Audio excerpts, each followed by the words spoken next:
And let's check in on the stocks. Yeah, down a little bit. Could be better. But we'll get our comments working here, and then I'll give you the show you deserve. Because you deserve it. You do. You totally deserve it.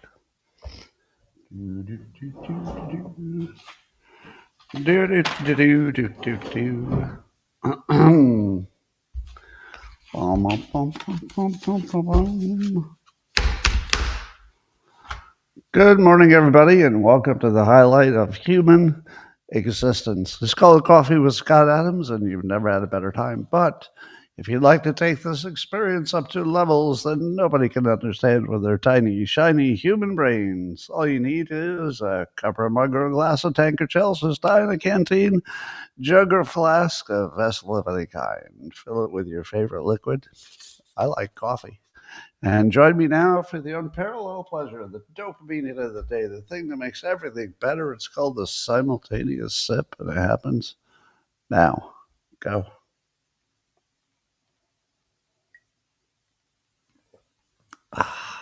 Tremendous. Gets better every time. Well, I got to tell you, I had the best day yesterday. The strangest thing about yesterday is, for if there's anybody here who didn't hear, I was talking about my own cancer situation, and that created a tsunami of love that I've never experienced before. And the most incredible time was Dr. Hypnosis and Owen Gregorian did a Spaces in which people were invited to talk about me. Sorry, and what impact that had on their lives. Now, unbeknownst to most of you who were on that Spaces, I was listening. So I didn't catch all of it. It was over 4 hours. But for about, I don't know, 2.5 hours, I got to listen like I was at my own funeral, and people were saying one good thing about me after another. But the part I didn't know was how much I had changed people's lives. And so people just had one story after another of, how they'd gone from a bad situation to a good situation because of something I said or something I saw in my books or some other thing. And I got to tell you, if you could have one day in your life to experience that, it was indescribable. It was beyond amazing. And I had no idea. So I think somebody said that I didn't know how much impact I had on the world. I thought I had a lot, but apparently I had underestimated. And so I'm humbled, and it just made everything seem worthwhile. Everything was worthwhile. So I'll hang on as long as I can to make sure you get some extra benefit. And we don't need to talk about it every day. Things will go the way things go. But we'll just do the show today, if you don't mind. Looks like we'll have some extra people here. Well, that's good. Well, apparently, according to Neuroscience, there's the first mass-produced flying car is ready to go. So for $1 million, you'll be able to get a flying car. But how many people would want a flying car? Because you'd have to have a pilot's license. So is that so that the car part, of course, would not be ideal, because the wings are extra and they fold on the car. So it probably gives terrible mileage. Doesn't look like it'd be the best car, but it is a flying car. It's already built, and they're ready to go into mass production. So in 2026, you can get your own flying car. That's always been the joke. Where's my flying car? Well, here it is. Apparently, there's going to be a flying car. We'll see if they actually do mass produce. They believe there's a gigantic market for flying cars. I don't think so. I think they're going to find out that the market for flying cars is not nearly as big as they think it is. Well, the Wall Street Journal says that Home Depot posted higher than expected sales because they say that customers continue to spend on smaller projects. How do they know that they're spending on smaller projects? I guess each sale is smaller. And so far, there's no tariff impact. But Home Depot says that they're not going to raise prices because of tariffs. Now, that would be opposite of what Walmart said. Walmart's going to raise prices. But Home Depot says they will not. More than half of what the company sells at Home Depot comes from the U.S. And they just think that it looks like they're going to just eat the tariffs. So they're not going to pass it along. So that's kind of exciting. So according to Just the News, yesterday I talked about how the mayor of Chicago, Brandon Johnson, he was at a church and he was filmed talking about his diversity goals. And this is what he said. He said, there are some detractors that will try and push back on me and say, the only thing the mayor talks about is the hiring of black people, Johnson said. No, what I'm saying is when you hire our people, we always look out for everybody else. We are the most generous people on the planet. So apparently the Justice Department is going to launch an investigation because what he just said is really illegal. So he was trying to make it a positive thing. It's like, hey, look at me. I'm hiring only black people because black people are more generous. And that's why I recommend that you spend more time in all black neighborhoods because of the generosity, according to Mayor Brandon Johnson. If you go to an all black neighborhood, the first thing people are going to do is say, hey, are you okay? Do you need anything? Is there anything I can get you? Because they're the most generous people in the whole world. Well, the America First Legal.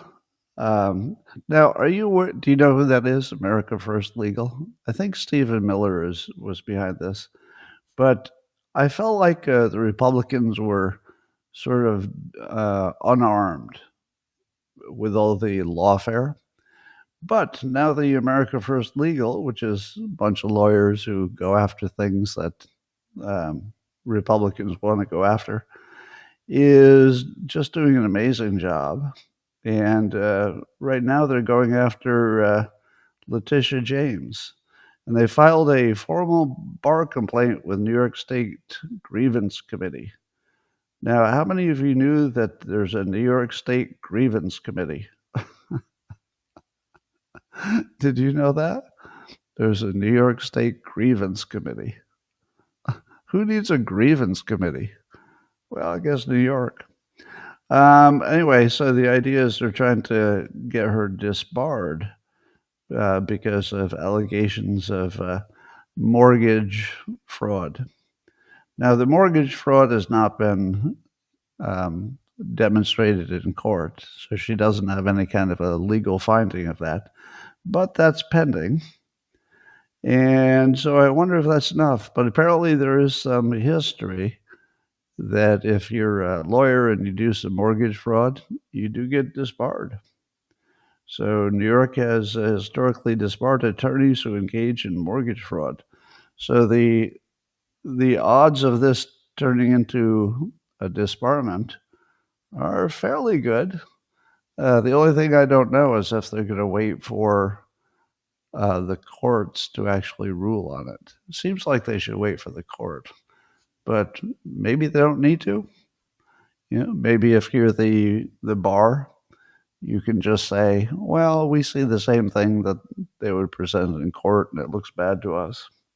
I don't know. We'll see. Well, James Comey has given us a little more details about his version of 8647. Now, before I tell you what James Comey said, let me say what all of you are thinking. We can't trust what James Comey says about that 8647 thing. That's where he found the seashells. But here are the things that we think we know. Number one, he did not arrange those shells himself. Rather, he was walking on the beach with his wife, thinking about his new book, which was funny. He was on one of the shows on TV, and since he's selling a new book, yes, I've been in that situation where you have to make sure you mention the book before you run out of time. So he goes with, I was walking on the beach with my wife, thinking about my new book. And then he says he or his wife noticed what they thought was an address. And the wife was saying, "Why would you have an address arranged in shells?" Because they didn't know what the 8647 meant. Now remember, I'm only telling you what he said. I'm not telling you what I believe. Because, not exactly the most credible source. But he says that his wife worked in restaurants, and based on her restaurant experience, 86 meant just get rid of. And then he said he had heard it only in the concept of telling people to get out of the place, like leave a place. 86, this guy, get him out of here, out of this room. And so that's his version. So he wasn't thinking of any hitman or mafia kind of use.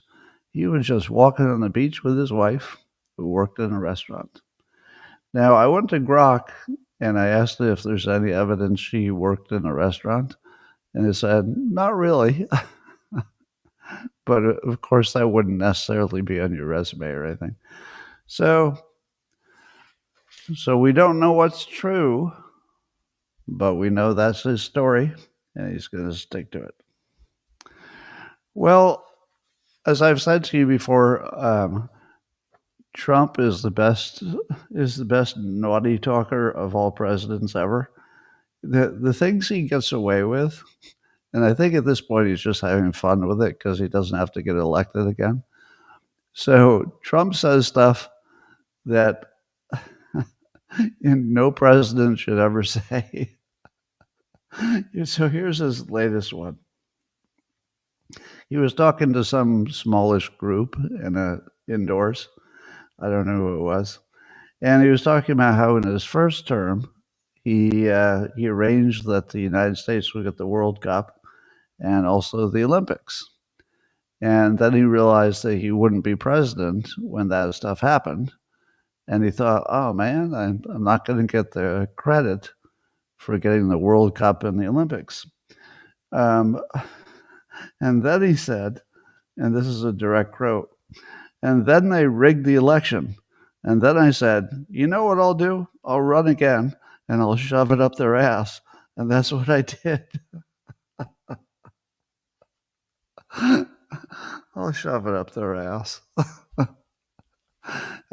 Has any president ever said in a public situation, I'll shove it up somebody's ass?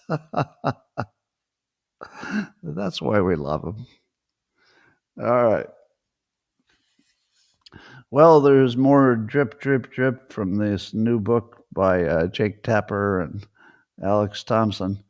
Is that coming out today? Is the book out today? It's real soon. But they're talking about how Biden was relying on teleprompters and note cards, even in cabinet meetings. So, we've seen Trump's cabinet meetings where everything's open and he's just responding to, anything, anytime. But apparently, the the staff for Biden were so concerned about his answers that he had all the questions scripted, and then the answers were on little note cards or teleprompters, depending on what domain he was in. Um, and then somebody can, can you imagine having a president who is so mentally incompetent that you have to give him the question and the answer? It's not just the question, it's the question and the answer on a little note card so we can read it. And then we also heard that they would use more than one camera when he was asked to do any kind of little video recording for anybody. So when a group asked Biden to record a 5-minute address or keynote, they would tell him, well, can we give you 2 minutes? Because 5 minutes is sort of a long time. And then they would use 2 cameras so that when he glitched, which he did all the time, they would just cut to the other camera and then they could easily edit out the glitch, just have him do it again. So that's called a jump cut. Now, here's the funny part about this story. The funniest part about the story is that if they had removed Biden and replaced him with Kamala Harris, wouldn't they still need to get the questions in advance? And wouldn't they still need to give her a note card, or she might have been able to memorize it? Wouldn't they still be able to give her the answers? And wouldn't they use a jump cut just to get rid of her word salad? If you think about how history will treat this, it would be one thing if you had a very solid vice president, but then something happened with your president and you did the best you could to keep it away from the public. But what are the odds that in the Democratic Party, the entire Democratic Party, is it like 70 million people, that the best 2 candidates they could come up with couldn't even talk? You would be afraid to put them in front of any kind of group because Kamala would just be cackling and gaffing and looking drunk, whether she was or not. She always looked drunk. And Biden would just be blah, blah, blah. Can you imagine that the top 2 people in the whole country, they didn't trust either one of them to talk to a group of 10 people? And somehow we got used to that. Just think about the fact that we got used to it. Because it's not like we didn't know that Biden couldn't talk to a group. That was obvious. And it wasn't like we didn't know that Kamala Harris would be a cackling word salad mess. But we just sort of got used to it. like that was semi-normal. You couldn't find 2 people who were unable to talk to a group of, any group, unless you worked at it pretty hard. But they did. They found the only 2 people who couldn't talk to a group. Well, one of the big questions about Biden's cancer diagnosis is all the smart doctors immediately went on TV and they said, there is no way that the White House doctor or the doctors didn't know about this. There's no way they didn't know about this for a long time. He may have had this for 7 to 10 years. And of course, I unfortunately know too much about this topic. And I thought to myself, I don't think those doctors are right. I feel like those doctors maybe are uninformed. And then I saw Dr. Nicole Sapphire go on Fox News, and she said that beyond a certain age, which I believe now is 75, they don't check PSA, and that's how you catch it early. And the reason they don't check it is if you're 75, and that's the first time you get, some PSA elevation. First of all, there could be several different reasons for it that are not cancer. But you don't want to ruin their life by a biopsy, and it's just better to let it grow slowly, basically, and they'll probably die of something else. So in Biden's case, it was not ordinary for them to be testing every month or every year or anything. So there's a very good chance that they were not aware of it until he had symptoms. The symptoms were some kind of urinary symptoms, I guess. So by the time he had urinary symptoms, he may have had it for a while, and that means it might have metastasized. So all that doctoring that you saw, where people were like, "Well, they check him all the time, and of course they would have checked." None of that was true. It was more typical that they wouldn't check because of his age. And that's what I thought when I was watching the original doctors come on and say, "Oh, yeah, they would have known for years. He would have had it for years." And I thought, he might have had it for a long time, but they wouldn't necessarily know about it. And I guess that's true. So we don't know if we've been told the whole truth, but the fact that so many doctors went on TV and had the wrong information about the most common cancer is kind of disturbing, a little bit disturbing. But anyway, and then Hakeem Jeffries was asked about, whether Biden was concealing his health problems. And his response was, Republicans are literally trying to take health care away from millions of Americans, and they want to fan the flames of conspiracy theories at this moment. No thanks. I feel as though the Democrats are so feeble at this point that they have a little box with little pieces of paper in it that have just little talking points. And so they'll just pick out their talking points.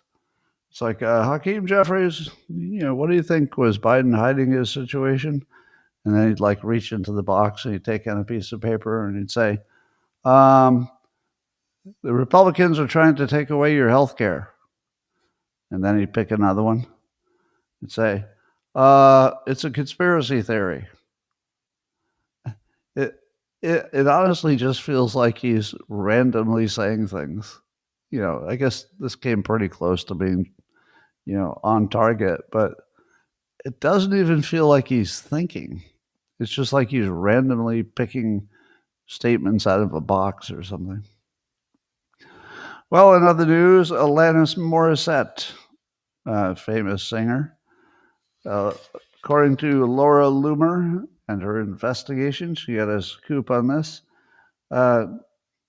Apparently, she was paid $95,000 by the Harris campaign. But the weird thing is that it was listed as event services and catering in the FEC records. So she endorsed Harris, and then some entity that was Alanis Morissette's company, was paid $95,000 for event services and catering. Does that sound legitimate to you? The more we hear about the Harris campaign, the funnier it is. It makes you wonder if all the voters were also bribed. It's like if Beyonce and Oprah and Alanis Morissette are all getting paid for their endorsements. What about the regular voters? I mean, obviously, you wouldn't pay them as much; it'd be too expensive. But I'd want at least 45 cents. That'd be my price. It's like I'll vote for you because I'm going to be in that voting booth anyway. I like to vote, but I'm not going to do it for free. Could we work out a deal? And then the Harris campaign would be like, all right, would you do it for 25 cents? And I'd say, 25 cents? You think I'm going to give up my vote for 25 cents? No. And I'm insulted. 45 cents. That's my final offer. All right. So she could have won. It was so close. Well, you remember the Democrat elected officials who tried to get into an ICE facility in Newark, and I guess there was some pushing and physicality that got involved there. And I guess Alina Habba, the U.S. attorney, is officially charging one of them, Representative LaMonica McIver, for assaulting a law enforcement officer at the ICE facility as they were trying to trespass and get in. The funniest thing about that story, which I think is true, is if they had not been there to protest, all they had to do was ask if they could get in for a tour, and they could have just scheduled it. The ICE facility would have said, sure, what time you want to come in? And then they would just pick the time. Because it wasn't like it's a secret facility or anything. It was just that they had not made a reservation. So it became criminal because they were pushing the law enforcement around. But here's the part I don't understand. This is from Alina Habba, the U.S. attorney. She said, I have persistently made efforts to address these issues without bringing criminal charges, and have given Representative McIver every opportunity to come to a resolution, but she has unfortunately declined. And I thought to myself, what exactly would be the other things that would make this not a jailable offense without bringing criminal charges? What exactly was she going to do? And by the way, it wasn't like a serious crime. There may have been a little elbowing and a little bit of pushing, but nothing that was going to hurt an ICE officer, really, or a police officer. What exactly did they offer her?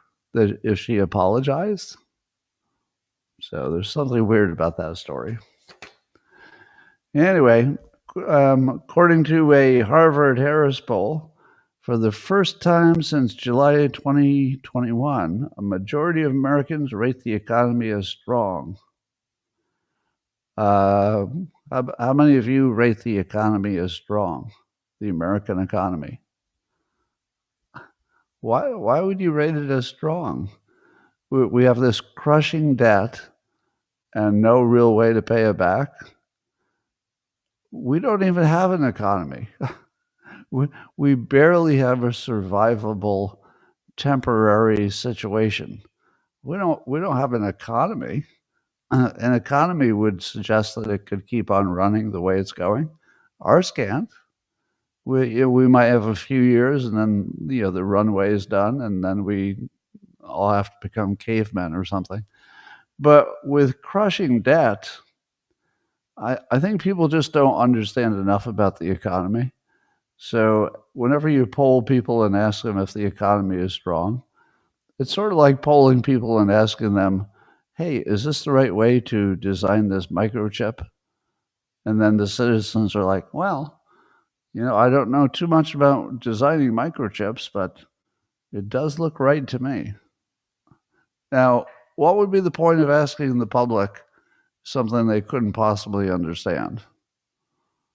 Well, I guess it would get their attitude. Maybe they'd buy more stuff if they think it's wrong. But speaking of the budget debacle, which is what I call it, I guess the Freedom Caucus chair says the votes are not there. And so if the votes are not there, it means that they'll have to negotiate, and they'll be negotiating till the end of June. So they're hoping to get something signed before Memorial Day. But at least one part of the Republican world says, nope, we don't have the votes. So I guess they would be the anti-debt people, the Freedom Caucus. And then allegedly Trump is going to, personally lobby the House Republicans to get this signed right away. So because it would be a legacy-building accomplishment for his second term.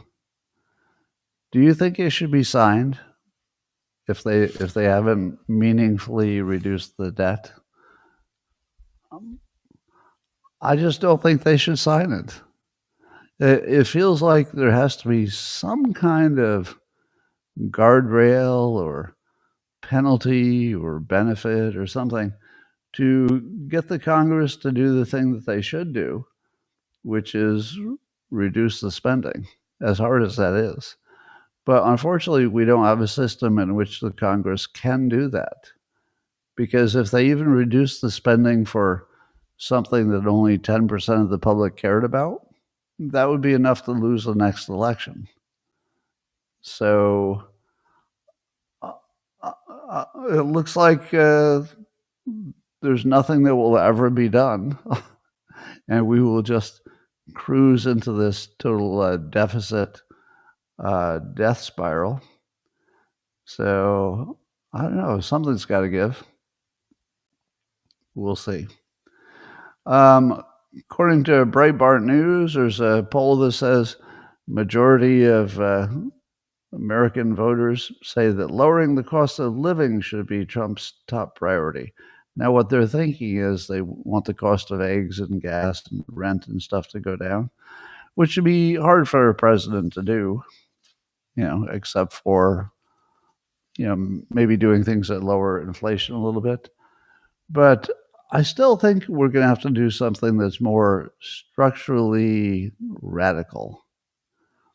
It seems to me that if our demographics are collapsing and you got a bunch of old people who are going to be in houses that are too big for them, and there might be one person left in the house, doesn't it make more sense to have situations where there's one old person who, has a big house, but they've got some roommates that are just younger people who want to spend a lot less money on rent. Now, I know that that's already a thing, but it feels like it could be a much bigger thing, because there must be just zillions of old people who are living alone who would just love to have at least one roommate that's younger and brings a little noise and a little life into the house. But if you get the wrong roommate, it's a living hell. So I can see why people don't do it. Meanwhile, CBS News is offering Trump $20 million to settle his lawsuit over that Kamala interview on 60 Minutes. But in protest, the CBS News president, Wendy McMahon, has threatened to resign. And apparently they accepted her resignation. So it was more than a threat. So they accepted her resignation. But we don't know yet if Trump will accept the $20 million. And of course, this gives us a good idea for reducing the national debt. I think Trump should just keep suing the fake news and then use that money to pay down the debt. So this would be the first 20 million. Because you could sue the fake news all day long. You're like, oh, there's one. Oh, there's one. 20 million, 20 million. Well, okay, that's not my best idea. Well, you probably heard the news yesterday. I talked about it. That Kash Patel and Dan Bongino both say they've seen the Epstein files and he did not kill himself. I'm sorry, and he did kill himself. He committed suicide. He was not murdered. Now, almost all of you are going to say, I don't believe that. I believe he was totally murdered. It doesn't add up. And I saw a post by Chris Martinson who said, my PhD is in pathology toxicology. I performed autopsies. I know enough about anatomy to know that a slump hanging, so that would be the way he was hanging himself, is not going to fracture the hyoid bone into 3 pieces. Epstein did not kill himself. He was strangled by a strong man. This indicates we have a huge problem. So, what do you think? Do you think that there was a national secret so great that Bongino and Patel, being patriots and being honest people in general, do you think they were warned that they just can't tell the truth about this? And they were told, look, you're going to have to go out and lie, because if the public found out what really went on with Epstein, it would be a big problem. What do you think? Because I have a natural inclination to believe what Dan Bongino says, because there's just nothing about him that suggests he would be a liar. Just nothing. And there's nothing about Patel that would suggest that he would just go on camera and tell a huge whopping lie. But they both say stuff like, we saw the file. If there were something that were a big state secret, it wouldn't be in the file, would it?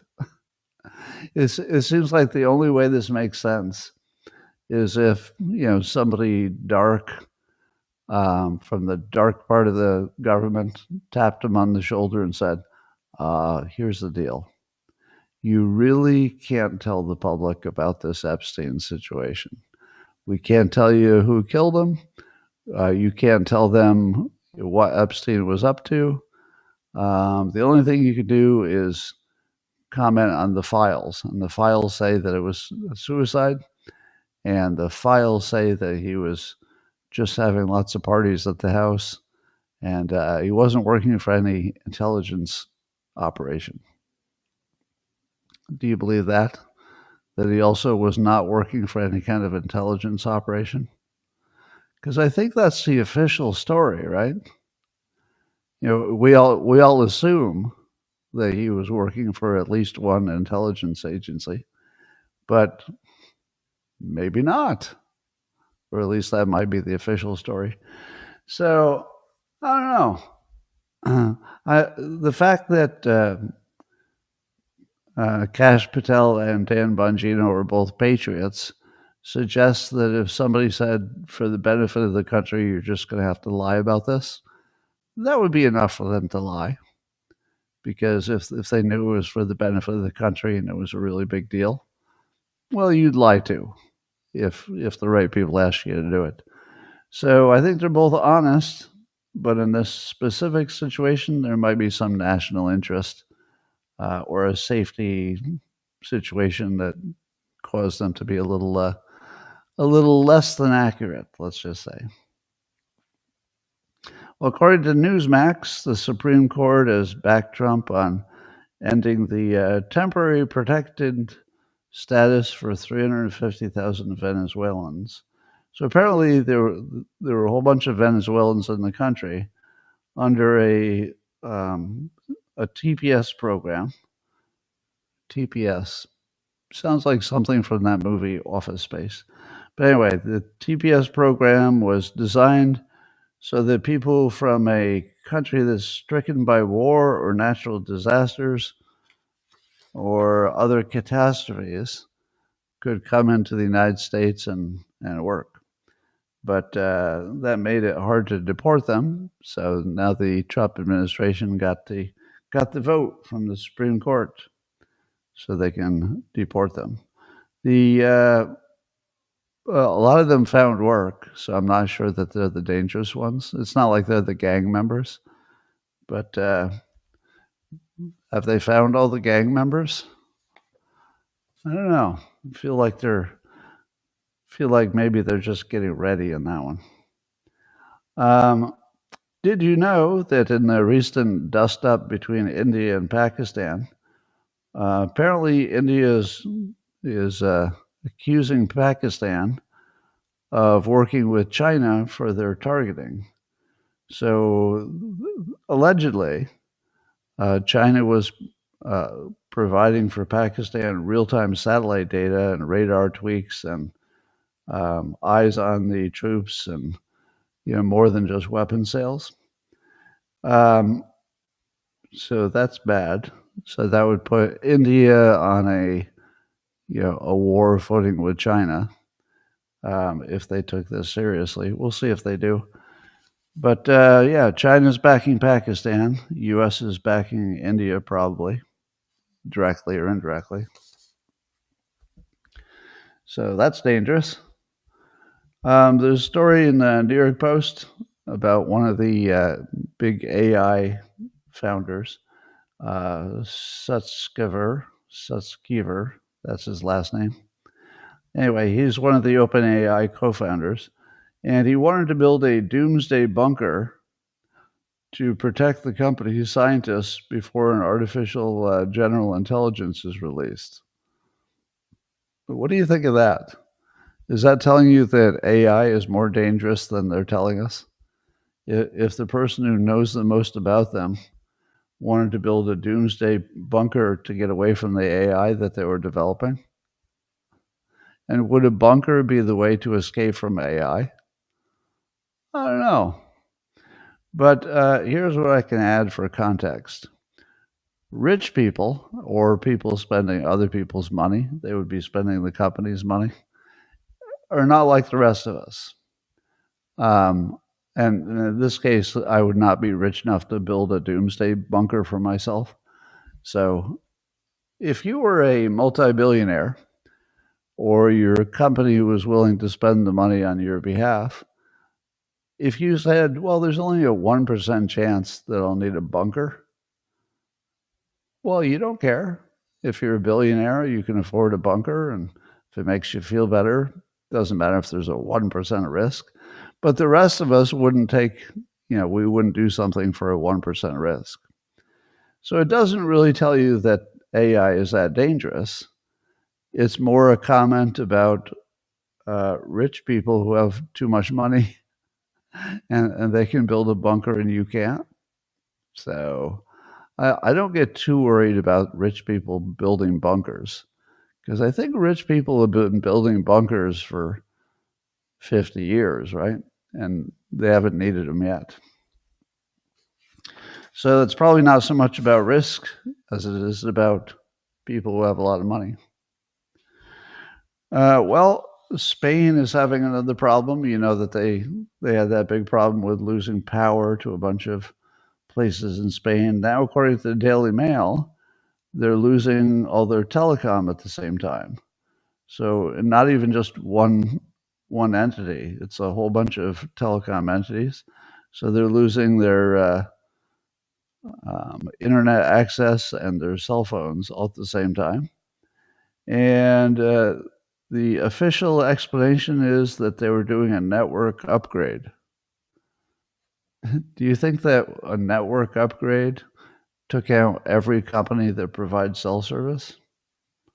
What part of the network upgrade were they doing? Is there really a choke point for that? I don't know if I believe that. But it does seem to me that we're getting to a point where the world is too complicated and too connected, so that things are going to break because it's so complicated. We don't even know how to, where to look and how to fix it. And that could be part of it. So it could be that Spain just has too much technology and not enough people who know how to fix it. Could be. Or it could be a conspiracy theory. There's something worse going on.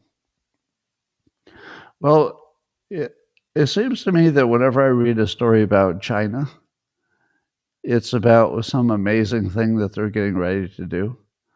So here again, China is going to build a space-based supercomputer, and they're already building it. So they've already sent up some satellites. So I guess the satellites will operate as essentially nodes of a supercomputer that would be surrounding the Earth. And it saves a bunch of money on energy, they say. And I guess that's because it's very cold in space. Is that why they're saving money on energy? But they're already putting their first 12 satellites up. There are going to be 2,800 satellites when they're done, and it will form an AI-powered satellite computing system with 744 trillion operations per second. And they will communicate with the other satellites at some huge speed. And it'll operate at 1,000 pops. That's peta operations per second. So that seems like a lot. Now, do you feel comfortable knowing that the Earth will be surrounded by a Chinese supercomputer? It makes me a little uncomfortable. Speaking of satellites, I saw a story that said that South Africa might allow Elon Musk to provide Starlink because Trump is going to visit or something. But my understanding is that the law said that Elon Musk couldn't provide Starlink because he's not black. So would they change the law just for Elon Musk? I don't know. There's going to be more to that story coming. But not to be outdone, a U.S. team of developers has developed the world's fastest quantum switch to supercharge AI by 1,000,000 times, according to interesting engineers. So they've built the world's fastest transistor using laser pulses and graphene. But the thing about this is that apparently this is fairly practical. So whenever you hear a story like this, there's usually, and it will take us 30 years to figure out how to produce this in a mass way. But apparently, because this operates at room temperature, there's a pretty good chance that it'll come soon. So the world's fastest quantum switch. So your AI would be 1,000,000 times faster. Take that, China, in your face.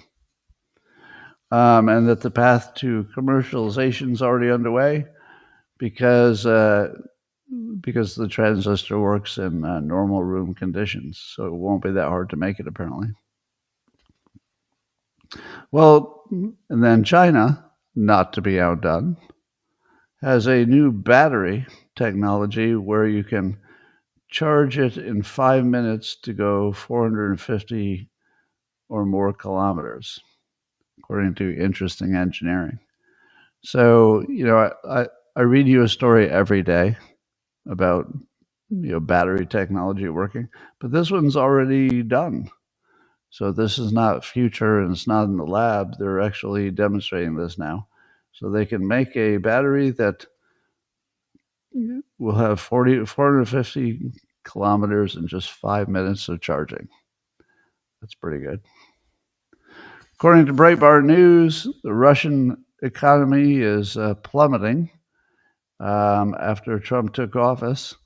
So they just got their GDP, and it was only 1.4%, which is way down from 4.5% in the last quarter of 2024. So some of it is because of oil prices going down. Some of it's because of some other things. But if you want to put that in context, they're still doing better than a lot of Western countries. Because it turns out everybody's having a bad time at the moment, at least GDP-wise. So if you say to yourself, my God, Russia will never survive having this 1.4% GDP, well, might be better than some of the European countries. So yeah, they can survive. So they're not in that much trouble. The Ukrainian armed forces are going to deploy something called a Krampus, Krampus. I don't know what it stands for. Something in Ukraine, I guess. But it's a flamethrower robot that was fed in the back of a truck. Now, remember I've told you that the Ukrainian, at least the front line, is going to turn into an all-robot war. It's getting really close because it's drones and robot dogs and other stuff. But this is one more thing to add to it. Aren't we getting really close to the point where the entire front line between the Ukraine and Russia is robots? Because they're clearly going to be a better deal than humans. Because remember when we were talking every day about the Ukrainians were running out of soldiers? So they were doing these forced conscriptions and stuff like that. When was the last time you heard that the Ukrainians are running out of soldiers? I feel like that news just stopped. So if they're not running out of soldiers, is it because there's not as much fighting? Or is it because it's all robots now? There's still soldiers operating the robots, but I don't know. To me, it looks like they must be pretty close to an all-robot front line. Trump says he's going to leave it to Ukraine and Russia to work out a deal, which to me sounds exactly like he doesn't think they'll ever work out a deal, which is what I think. So I guess he just doesn't want to waste his time because neither of them seem that ready to work out a deal. They're just pretending that they are. So I think that's smart. Just stay out of it. If they want to fight, let them fight. Over in Iran, the supreme leader said that negotiations with the U.S. about their nuclear program are unlikely to result in a deal and called the Trump administration's latest demands on Iran outrageous. Now, that's, of course, what I said, which is no matter how much optimism you're hearing from Trump about an Iranian deal, there's nothing really that looks like they're going to get a deal. So I don't think there'll be a Ukraine-Russia deal. I don't think there'll be an Iran peace deal. I don't know what will happen. Maybe Trump will just squeeze them economically until they change their mind. Maybe. But to me, it doesn't look like there's going to be any kind of a deal with either of those situations. According to The Conversation, there's some research that shows that reading books can help combat loneliness and boost the brain. You know what they could have done instead of spending time doing research? They could have just asked me or anybody who's ever read a book. Wouldn't you have been able to answer this question?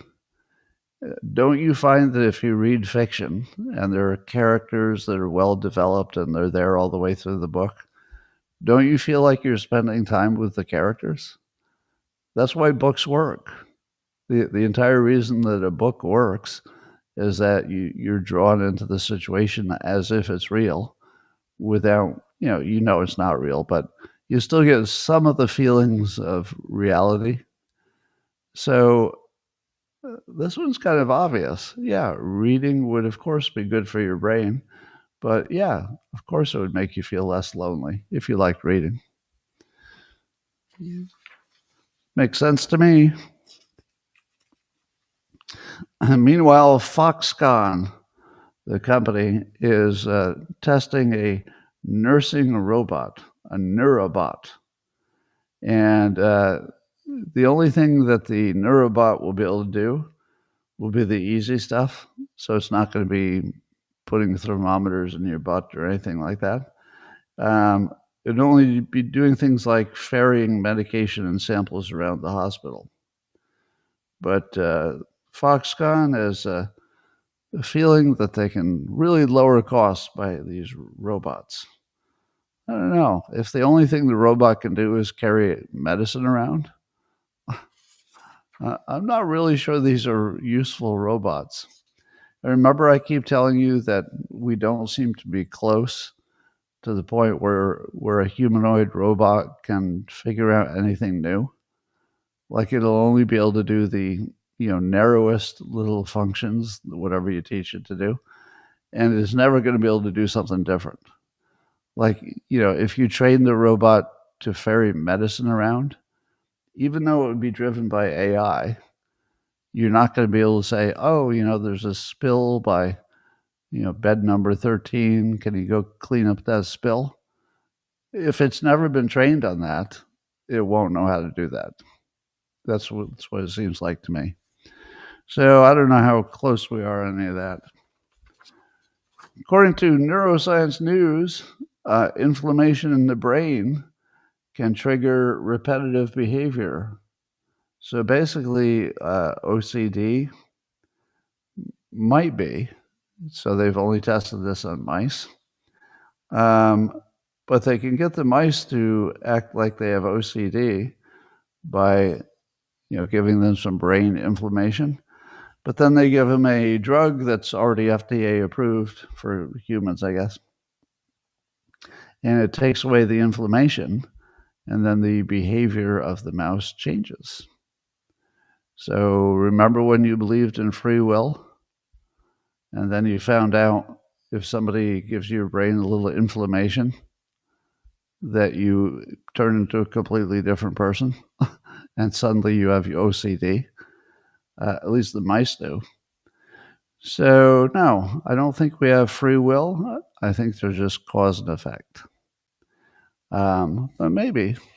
So the drugs that decrease the inflammation in your brain already exist for other purposes. So wouldn't that be cool to find out that a lot of your behaviors and your other mental problems were because of, I think they said that autism might be because of this brain inflammation too. Imagine if you could cure all of those things just by reducing the inflammation in your brain.